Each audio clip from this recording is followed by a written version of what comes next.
Hi, ഇന്ന് നമുക്ക് non വെജിറ്റേറിയൻസിൻ്റെയൊക്കെ favourite ആയിട്ടുള്ള റെസിപ്പി തന്നെ നോക്കാം. Liver pepper roast. ഞാനിപ്പോൾ ഇവിടെ ചിക്കൻ്റെ ലിവറിലാണിത് ചെയ്യുന്നത്. നിങ്ങൾക്ക് ചിക്കൻ, മട്ടൺ, ബീഫ് ഏതിൽ വേണേലും റെസിപ്പി ഫോളോ ചെയ്യാം. അതിനായിട്ട് ആദ്യം തന്നെ നമുക്ക് ലിവർ നന്നായിട്ടൊന്ന് വാഷ് ചെയ്തെടുക്കാം. ഇത് വാഷ് ചെയ്യുന്ന വെള്ളത്തിൽ നമ്മൾ 1 ടീസ്പൂൺ വിനീഗർ ചേർത്ത് കഴിഞ്ഞാൽ ഈ ലിവറിലെ ബ്ലഡിൻ്റെ അംശമെല്ലാം പോയി ഇത് നന്നായിട്ടൊന്ന് ക്ലീൻ ആയിട്ട് കിട്ടും. ഇനി ഇതൊരു കുക്കറിലോട്ട് മാറ്റി കൊടുക്കാം. ഇതിലോട്ട് 1/2 ടീസ്പൂൺ ഉപ്പ്, 1/4 ടീസ്പൂൺ മഞ്ഞൾപ്പൊടി, 1/2 ടീസ്പൂൺ കുരുമുളക് പൊടിച്ചത്, ഒരു 1/4 കപ്പ് വെള്ളവും കൂടി ഒഴിച്ച് നമുക്കിതൊന്ന് കുക്ക് ചെയ്യാൻ വയ്ക്കാം.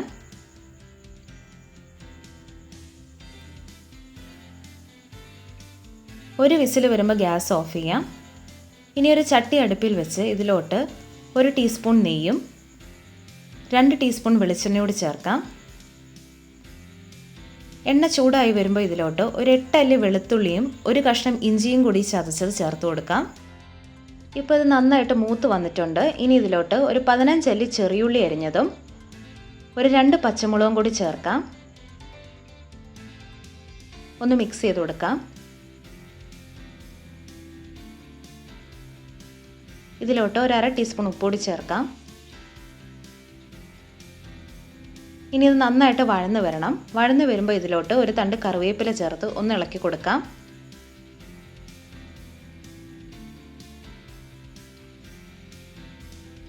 ഇനി ഇതിലോട്ട് ആവശ്യത്തിനുള്ള പൊടികളെല്ലാം ചേർക്കാം. 1/4 ടീസ്പൂൺ മഞ്ഞൾപ്പൊടി, 1/2 ടീസ്പൂൺ മല്ലിപ്പൊടി, 1/2 ടീസ്പൂൺ മുളക് പൊടി, 1/2 ടീസ്പൂൺ കുരുമുളക് പൊടി. ഈ കറിയിൽ കുരുമുളകിൻ്റെ ഫ്ലേവർ ആയിരിക്കണം മുന്നിൽ നിൽക്കേണ്ടത്. ഇനി നമുക്ക് പൊടിയെല്ലാം നന്നായിട്ടൊന്ന് മൂപ്പിക്കാം. പൊടിയൊക്കെ നന്നായിട്ട് മൂത്ത് വന്നു കഴിഞ്ഞാൽ നമ്മൾ വേവിച്ച് വെച്ചേക്കുന്ന ലിവർ ഇതിലോട്ട് ഒഴിച്ചു കൊടുക്കാം.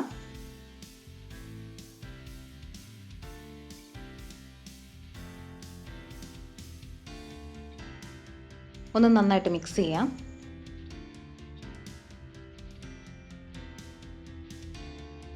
ഇനി ഈ ലിവറിലോട്ട് ഈ മസാലയെല്ലാം പിടിക്കുന്നവരെ നമുക്കൊന്ന് വെയിറ്റ് ചെയ്യാം. ഇപ്പോൾ ഇതൊന്നുകൂടി ഡ്രൈ ആയിട്ട് വന്നിട്ടുണ്ട്. ഇനി ഇതിലോട്ട് ഒരു 1/4 ടീസ്പൂൺ ഗരം മസാല, 1/2 ടീസ്പൂൺ പെരുംജീരകപ്പൊടി, 1/2 ടീസ്പൂൺ കുരുമുളക് കൂടി ചേർത്ത് കൊടുക്കാം. നന്നായിട്ടൊന്ന് ഇളക്കി കൊടുക്കാം.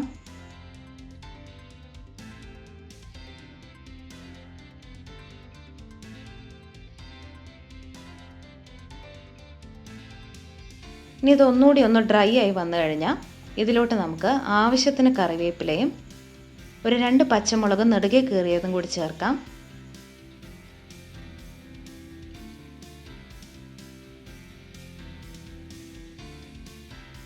ഇപ്പോൾ നമ്മുടെ ലിവർ റോസ്റ്റ് റെഡി ആയിട്ടുണ്ട്.